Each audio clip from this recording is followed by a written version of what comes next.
Okay. So, weighted average price method. So, the way we weighted average method, but it is weighted average price. That is simple average price method, but that is simple average method. Okay. Now, we question direct. We stop. Format same as simple average method. And the balance in a column, column, rate in a column. Okay. Now, we will check March 2. Opening balance 210 at the rate of 50. Opening balance is balance 200 at the rate of 50. Rate is the column. Amount 200 into 50. Okay. That's 10,000. Then the issue. Again, you can see 3. Issued 120 tons. Issued in the column 120 rate amount. Rate rate in the column. That's the question. Rate issue rate is must because we issue price. Production issue price material cost sheet prepare material cost. The material production production cost cost sheet this material so issue rate must method issue rate issue price simple average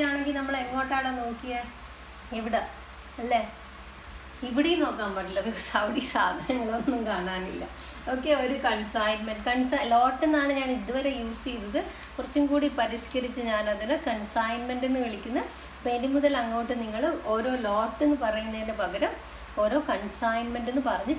okay? Okay. That's the rate amount.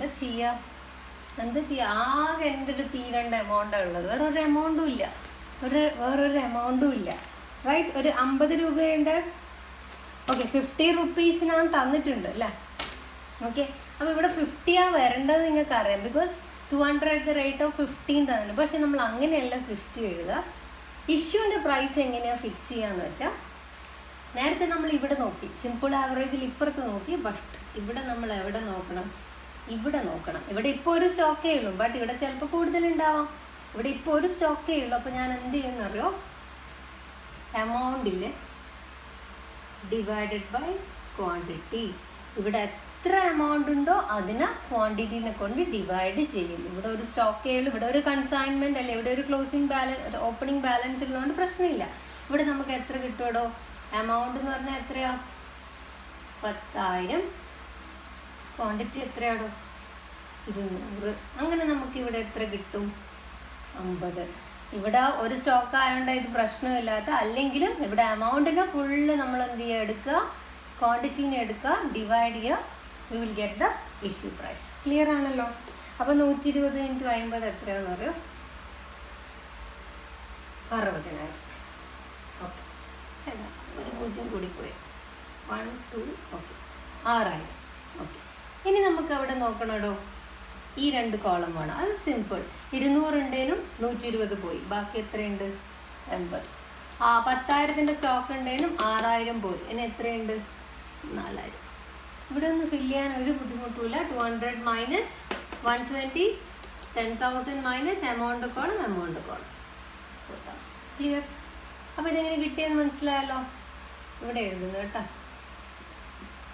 താഴോട്ട് എഴുതുമ്പോൾ ചിലപ്പോൾ സ്ക്രീനിൽ നിങ്ങൾക്ക് കാണില്ല അതുകൊണ്ട് കേട്ടോ നിങ്ങൾ ഇവിടെ എഴുതണം കേട്ടോ ഇത് ഡിവൈഡഡ് ബൈ 200 അപ്പോൾ ഇത് ഇനി പ്രശ്നമാക്കേണ്ട അടുത്ത ഇഷ്യൂ വരുമ്പോൾ ക്ലിയർ ആയിക്കോളും അടുത്ത 4 ഇല്ല 5 അല്ല 4 ഇല്ലല്ലോ പർച്ചേസ്ഡ് 240 പൈസ തന്നിട്ടുണ്ട് 50 രൂപ 50 പൈസ 12,120 അറിയാം ഇനി എനിക്ക് ഏത് കോളം ഫില്ല് ചെയ്യണം ഇവിടെ ഫില്ല് ചെയ്യുന്നത് സിമ്പിൾ 80 ഇവിടെ ഉണ്ട് ഇപ്പം എത്ര വന്ന് 240 വന്ന്. 80 + 240 320. 4000 is here. എമൗണ്ട് ഓൾറെഡി 4000ൻ്റെ സ്റ്റോക്ക്. ഇപ്പം എത്ര വന്ന് 12 120 + 4000 16 120. എങ്ങനെ കിട്ടിയിടോ? ഇത് പ്ലസ് ഇത്. എമൗണ്ട് കോളം രണ്ടും കൂട്ടി എഴുതും. അതും വലിയ പ്രശ്നമൊന്നുമില്ല. അടുത്തത് 5-ാം തീയതി ഇഷ്യൂഡ് 100 ടൺ. Issued 100 ton. ബ്രാക്കറ്റിനകത്ത് എന്തോ പറയുന്നുണ്ട്. Stock verification reveals a loss of 2 tons. Okay, ഇവിടെയാണ് ഞാൻ നേരത്തെ പറഞ്ഞില്ലേ ഷോർട്ടേജ്. ഇത് ശ്രദ്ധിച്ചോളെ. നമ്മൾ സ്വതവേ ഷോർട്ടേജ് എന്തിലാണോ കാണിക്കുക? സ്വതവേ ലോസ് എന്ന് പറഞ്ഞാൽ എന്താ? നഷ്ടം. ഷോർട്ടേജ് ആണ്, നഷ്ടമാണ്.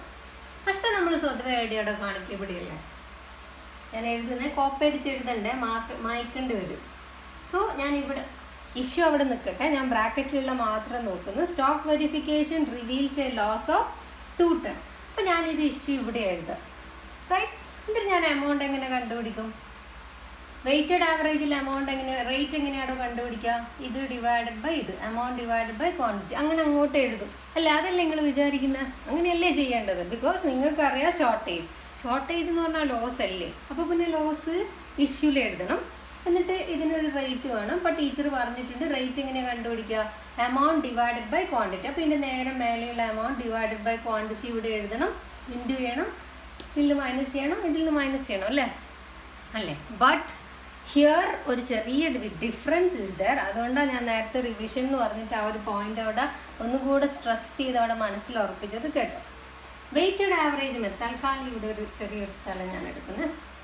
ഈ വെയ്റ്റഡ് ആവറേജ് മെത്തേഡിൽ ലോസ് എന്ന് പറഞ്ഞാൽ 2 തരത്തിലുള്ള ലോസ് ആയിരിക്കും. One is normal loss and രണ്ടാമത്തത് abnormal loss. Okay, weighted average മെത്തേഡിൽ ലോസ് എന്ന് കണ്ടാൽ മനസ്സിൽ ആദ്യം ഒരു ചോദ്യം വരണം. ഏത് ലോസ്? നോർമൽ ലോസ് ആണോ അബ്നോർമൽ ലോസ് ആണോ? വീണ്ടും ഞാൻ ക്വസ്റ്റ്യൻ എടുത്ത് വായിച്ച് ഇവിടെ ഒന്നും പറഞ്ഞിട്ടില്ല. ഏതില്ലോ? വെറും ലോസ് എന്നുള്ള ഒരു വേർഡല്ലേ ഉള്ളൂടോ. ക്വസ്റ്റ്യൻ എടുത്ത് നോക്കിയാൽ റിവീൽ എ ലോസ് മാത്രം. വെറും ലോസ് ആണെങ്കിൽ അതെന്ത് ലോസ് ആയിരിക്കുമോ? Normal loss. വെറും ഒന്നും പറയുന്നില്ലെങ്കിൽ ആ ലോസ് എന്ത് ലോസ് ആയിരിക്കും? Normal loss. ഇനി ട്രീറ്റ്മെൻറ്റ് ഓഫ് നോർമൽ ലോസ് നോക്കൂ. Again repeating. എല്ലാവരും 5-ാം തീയതിയിലേക്ക് നോക്കുക. ഇഷ്യൂഡ് 100 ടണ്ണും ഉണ്ട്. Stock verification reveals a loss. Okay, ഇഷ്യൂവും ലോസും ഒരേ ഡേറ്റിന് വന്നാൽ ആദ്യം ലോസ് റെക്കോർഡ് ചെയ്യണം. ഇഷ്യൂ ആൻഡ് ലോസ് സെയിം ഡേറ്റിന് വന്നാൽ ആദ്യം ലോസ് റെക്കോർഡ് ചെയ്യണം. ഇതുപോലെ മുന്നേ നമ്മൾ ചെയ്തിട്ടുണ്ട്. റിസീറ്റും ഇഷ്യൂവും സെയിം ഡേറ്റിന് വന്നാൽ നമ്മൾ റിസീറ്റ് ആദ്യം ചെയ്തിട്ടുണ്ട്. മറിച്ചിട്ട് നോക്കിയാൽ മതി. അതേപോലെ ഇഷ്യൂവും ലോസും ആദ്യം വന്നാൽ ആദ്യം ഏത് ചെയ്യണം? ലോസ്. അപ്പോൾ ഇവിടെ നമ്മൾ ഉറപ്പിച്ച് ഏത് ലോസാണ്? Normal loss. Because abnormal loss ആണെങ്കിൽ ക്വസ്റ്റ്യനിൽ ക്ലിയർ ആയിട്ട് പറയും abnormal loss. But here it is normal loss. Normal loss എങ്ങനെ റെക്കോർഡ് ചെയ്യാൻ നോക്കിക്കോ. ക്വാണ്ടിറ്റി 2. റേറ്റ് എഴുതണ്ട, എമൗണ്ട് എഴുതണ്ട. Repeating. If the loss is normal, റേറ്റിൻ്റെ കോളം ഒന്നും എഴുതണ്ട, എമൗണ്ടിൻ്റെ കോളം എഴുതണ്ട. ആൻഡ് ബാലൻസിൻ്റെ കോളത്തിൽ നിന്ന് 320 നീ 2 മൈനസ് ചെയ്യുക. അപ്പോൾ എത്ര ഉണ്ടാവുമോ? 318. ക്ലിയർ ആണല്ലോ? 320 സ്റ്റോക്ക് ഉണ്ടായിരുന്നു, 2 ലോസ് ആയിട്ട് പോയി. എമൗണ്ടിൽ മാറ്റം ഉണ്ടാവാൻ പാടില്ല. എമൗണ്ട് കോളത്തിൽ, ബിക്കോസ് ഇവിടെ നില്ലാണ്, സോ എമൗണ്ട് കോളത്തിൽ ചേഞ്ച് ഉണ്ടാവാൻ പാടില്ല. ഒന്നും കൂടെ ഞാൻ repeating. If the loss is normal, normal loss ആണ് എങ്ങനെയാണോ സ്പെസിഫൈ, എങ്ങനെ മനസ്സിലാക്കുക? അബ്നോർമൽ ലോസ് ആണെങ്കിൽ ക്വസ്റ്റ്യനിൽ അബ്നോർമൽ ലോസ് എന്ന് പറയും. ബട്ട് വെറും ലോസ് ആണെങ്കിൽ it is treated as normal loss. Okay, ഈ നോർമൽ ലോസ് എങ്ങനെ നമ്മൾ എഴുതുകയെന്ന് വെച്ചാൽ ക്വാണ്ടിറ്റീൻ്റെ കോളം മാത്രം, ഇഷ്യൂവിൽ തന്നെ ക്വാണ്ടിറ്റീൻ്റെ കോളം മാത്രം ഫില്ല് ചെയ്യുക. റേറ്റ് കോളം വേണ്ട, ഈ കോളം വേണ്ട. ഇവിടെയോ 320 മൈനസ് 2 നഷ്ടമില്ലേ, 318. ഈ കോളം സെയിം, ഒരു മാറ്റവും ഉണ്ടാവാൻ പാടില്ല. ക്ലിയർ ആണല്ലോ? ഓക്കെ. അപ്പോൾ ചില ആൾക്കാരുടെ മനസ്സിൽ എന്തുണ്ടായി? ഇപ്പം നേഹ വിചാരിക്കുന്നുണ്ടാവും, എൻ്റെ ടീച്ചർ അപ്പോൾ അബ്നോർമൽ ലോസ് ആണെങ്കിൽ എന്താ ചെയ്യുക? അബ്നോർമൽ ലോസ് ആണെങ്കിൽ നിങ്ങൾ സ്വതവേ ഷോർട്ടേജ് എങ്ങനെ ട്രീറ്റ് ചെയ്യുക, അതേപോലെ ട്രീറ്റ് ചെയ്യുക. എങ്ങനെയാണ് ഷോർട്ടേജ് ട്രീറ്റ് ചെയ്യുക? ഷോർട്ടേജ് ആകുമ്പോൾ ഇവിടെയും എമൗണ്ട് വേണം.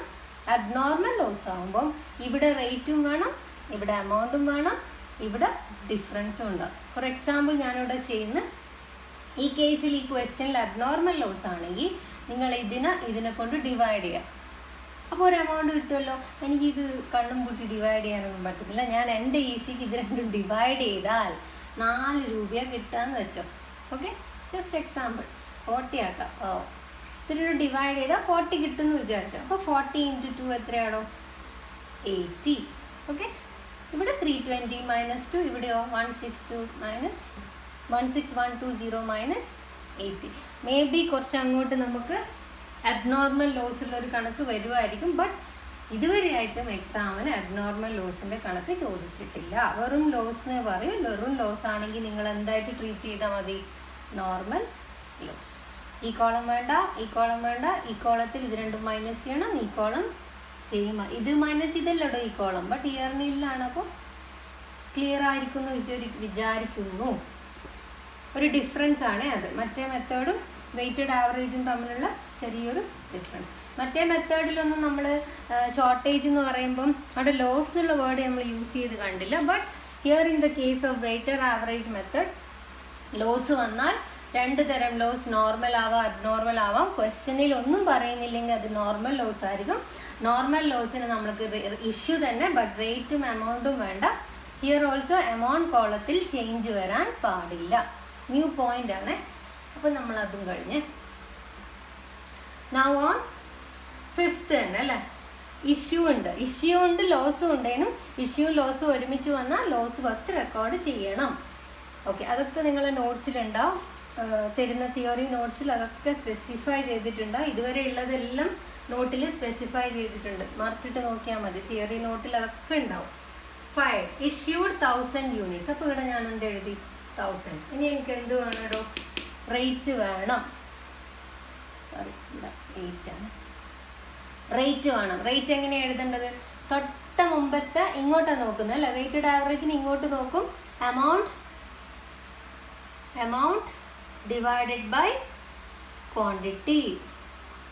ഇത് രണ്ടും ഡിവൈഡ് ചെയ്താൽ പോയിന്റുള്ള നമ്പറായിട്ട് അത് അതുപോലെ എഴുതുക. പോയിന്റ് വെച്ചിട്ട് 50.69 കിട്ടും. ഇത് രണ്ടും ഡിവൈഡ് ചെയ്താൽ എങ്ങനെയാണോ റേറ്റ് കിട്ടുക? Amount divided by balance. ഇതിന് തൊട്ട് ഇങ്ങോട്ട് നോക്കും. സിമ്പിൾ ആവറേജിന് ഇങ്ങോട്ട് നോക്കും. ഓക്കെ, ഡിവൈഡ് ചെയ്താൽ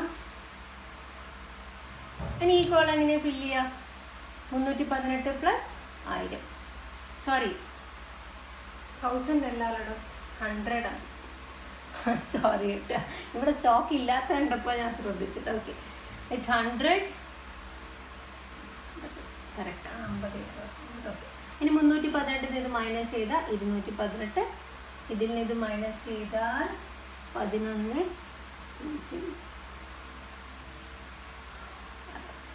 ഓക്കെ, ക്ലിയർ ആണല്ലോ, ഒരു പ്രശ്നമില്ല അല്ലേ? അങ്ങനെ 5-ാം തീയതി നമ്മൾ വിദഗ്ധമായി കംപ്ലീറ്റ് ചെയ്തു. ഇതിവിടെ ഉണ്ടായിരിക്കണം, വഴിയായിട്ട് ഇവിടെ കാണിക്കണം. അടുത്തത്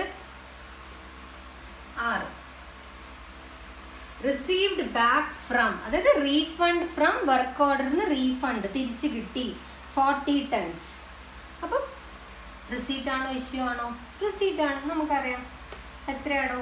40. എമൗണ്ടോ? ഇനി റേറ്റ് വേണമല്ലോ. ക്വസ്റ്റ്യനിൽ എന്തെങ്കിലും പറയുന്നുണ്ടോ?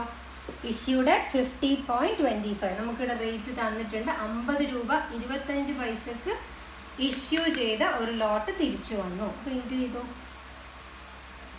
ഇനി ഇവിടെ എന്തെഴുതണം?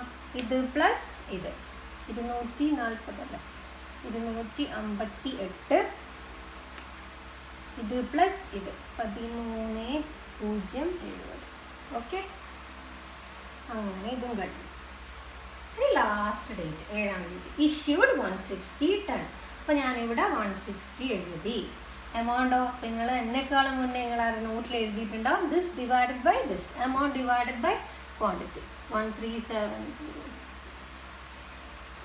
എത്രയാണോ കിട്ടുക? 50 രൂപ 60 പൈസ. ഓക്കെ, ഇത് 2 ഇൻറ്റു ചെയ്തു. എവിടെയോ ഇത് മൈനസ് ഇത് 98, ഇത് മൈനസ് ഇത് 497. ഈസി അല്ല, വലിയ പ്രശ്നമൊന്നുമില്ല. ഇനി നമ്മൾ താഴെ എന്തെഴുതും? താഴെ എന്തെഴുതോടോ?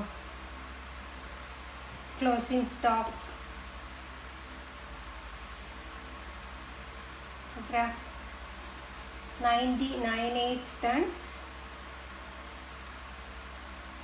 ടണ്ണിന് 2 എണ്ണില്ലേ? സംശയമുണ്ട് എനിക്ക്. 2 എണ്ണുണ്ട് എന്നാ തോന്നുന്നു, അല്ലെങ്കിൽ നിങ്ങൾ തിരുത്തണേ. വാല്യൂ ₹4974. ക്ലിയർ ആണല്ലോ. ഇനി നമുക്കിവിടെ എന്ത് എഴുതാനുണ്ട്? നോട്ട് എഴുതാനുണ്ട്. എന്താണോ നോട്ട്? ഒന്ന് ഈൻ്റെ note, 5th note. When issue and loss came in same date, when issue and loss came in same date, അത് ഫസ്റ്റ് ചെയ്ത് നമ്മൾ loss should be recorded first. Loss നമ്മൾ ആദ്യം റെക്കോർഡ് ചെയ്യണം. പിന്നെ രണ്ടാമത്തേതോ? രണ്ടാമത്തെ നോട്ട് ഒന്ന് മനസ്സിലായല്ലോ. എന്താ note? when issue and loss came in on same date, loss should be recorded first. അത് ഒന്നാമത്തെ നോട്ട്. ഇനി രണ്ടാമത്തെ നോട്ട് എന്താണ് എഴുതുക? Here loss is treated as normal loss. ഇവിടെ നമ്മൾ ലോസിന് എന്തായിട്ടാണ് ട്രീറ്റ് ചെയ്തത്? Normal loss. അത് കൊടുക്കഴിഞ്ഞാൽ നമ്മളെ പ്രോബ്ലം ഇസ് ഓവർ. ഒന്ന് പ്രധാനപ്പെട്ട ഒരു പോയിന്റ് ഇതാണ് ലോസിൻ്റെ. പിന്നെ നമ്മൾ ഈ കാൽക്കുലേഷൻ. ഓക്കെ, ക്ലിയർ ആണല്ലോ? 1-2 പ്രോബ്ലം ചെയ്യുമ്പോൾ ഓക്കെ ആയിക്കോളും. അങ്ങനെ നമ്മൾ ഏത് കംപ്ലീറ്റ് ചെയ്തെന്നറിയോ? ഏത് ടോപ്പിക് കംപ്ലീറ്റ് ചെയ്തെന്നറിയോ? Stores ledger. ഫിഫോ പഠിച്ചു, ലിഫോ പഠിച്ചു, സിമ്പിൾ ആവറേജ് പഠിച്ചു, വെയ്റ്റഡ് ആവറേജ് മെത്തേഡ് പഠിച്ചു. ഇനി സ്റ്റോക്ക് ലെവൽ പഠിക്കാനുണ്ട്. ഇക്കണോമിക് ഓർഡർ ക്വാണ്ടിറ്റി എന്ന് പറഞ്ഞിട്ട് 2 കോൺസെപ്റ്റും കൂടെ പ്രോബ്ലം പാർട്ടിലുണ്ട്. അത് കഴിഞ്ഞാൽ പിന്നെ കുറച്ച് തിയറി, ഈ ചാപ്റ്റർ തീരും. ഓക്കെ, അപ്പം ഇതാണ് സംഭവം. ക്ലിയർ ആണല്ലോ? ഓക്കെ.